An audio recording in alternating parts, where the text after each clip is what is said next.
तो हम ये देखे, आपने जो बात की कि बच्चों पे इसका बहुत बुरा असर होता है, उनके मेंटालिटी पे बहुत बुरा असर हो सकता है, उनको मतलब मानसिक बीमारियों से भी सफर करना पड़ सकता है।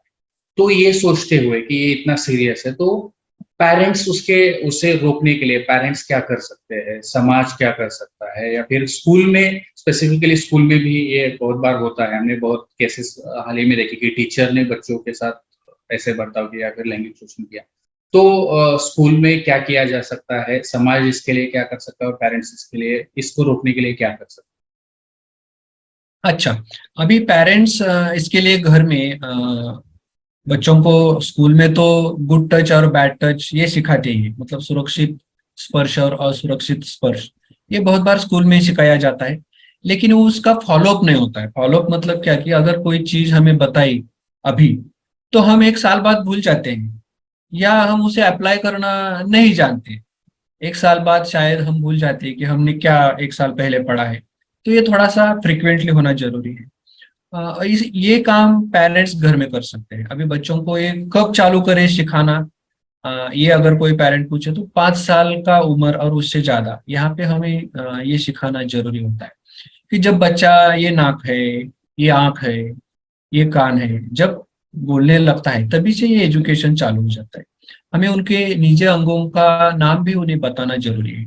अभी इसमें बहुत बार प्रॉब्लम क्या होता है कि जो हम बुक्स में उनके नाम पढ़ते हैं वो नाम, और एक्चुअल समाज में जो उसके नाम लिए होते हैं वो नाम, और हमारी गालियों में निजी अंगों के जो नाम होते हैं उसमें काफी डिफरेंस आ जाता है। इसलिए बुक में पढ़ा हुआ नाम कभी कभी बच्चों को समझ में नहीं आता। जो सोसाइटी में यूज किया हुआ नाम होता है वो कभी कभी बच्चे सुनते हैं लेकिन वो को रिलेट नहीं कर पाते। तो पेरेंट्स जैसे जैसे बच्चे बड़े होंगे वो शब्द यूज करेंगे। अगर कोई बच्चा घर में गाली दे रहा है तो वो गाली का मतलब वो बच्चों को, मतलब ये मत बोलो, ऐसे बोलने की जगह पे वो गाली का मतलब बताना। और ये हर्टफुल है, या ये लैंगिक अपराध है, या ये भी एक लैंगिक यौन शोषण है। मतलब अ, लैंगिक गाली देना भी एक प्रकार का लैंगिक यौन शोषण है लॉ के हिसाब से। तो ये बच्चों को सिखाना जरूरी है कि ये थोड़ा सा हमें चेंज करना है।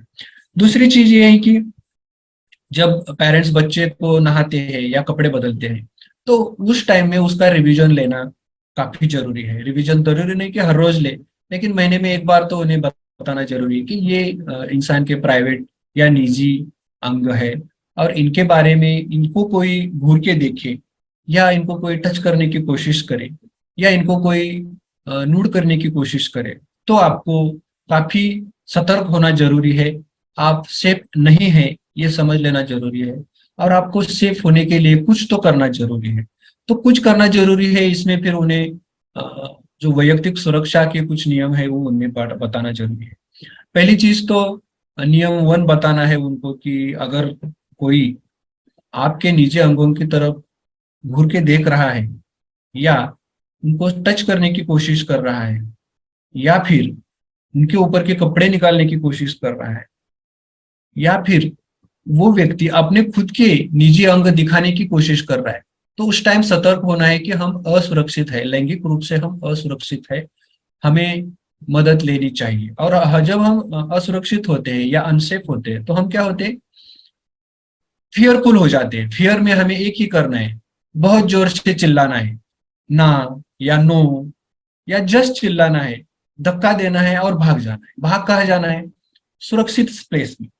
बहुत बार वो अपना बच्चों का ग्रुप, सपोज एक 10-12 बच्चे खेल रहे हैं और एक बच्चे को किसी ने मतलब फुसला के लिए गया है, तो वो बच्चों के ग्रुप में भागना चाहिए, और बाद में वो बच्चों को बताना चाहिए और अपने पेरेंट्स को भी बताना चाहिए। पेरेंट्स को बताना काफी जरूरी है।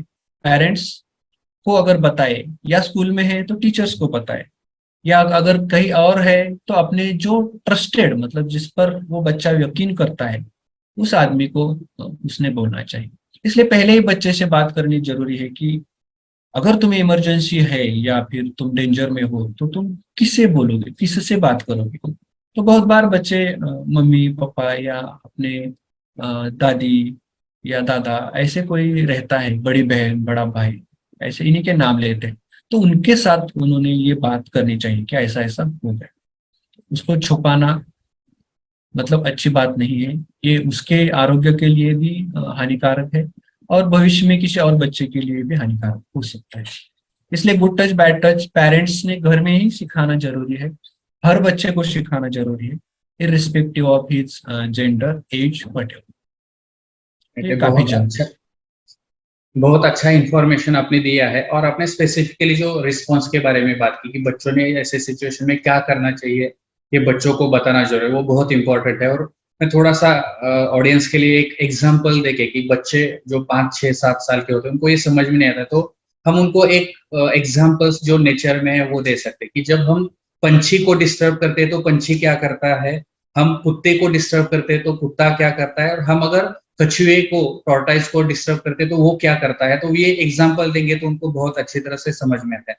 पंछी को हम डिस्टर्ब करते तो वो वहां से उड़ जाता है, तो बच्चे को बोलना है या कि उस यहाँ से फ्लाई करो, फ्लू करो, आप वहां से उड़ जाओ या फिर वहां से निकल आओ, उस सिचुएशंस में निकल के अपने पेरेंट्स या फिर अपने दोस्तों के ग्रुप में जाओ।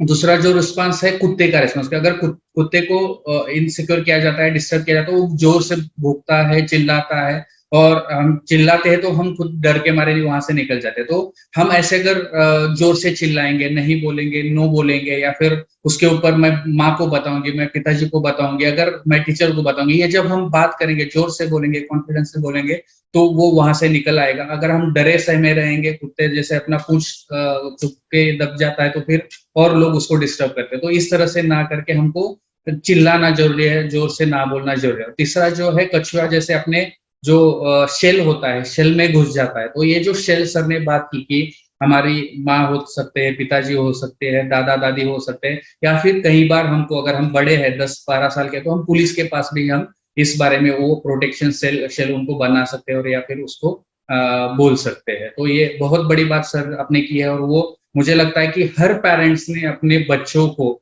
जो भी बच्चे हैं 3 साल से 5 साल से बड़े, उनको ये बताना जरूरी है।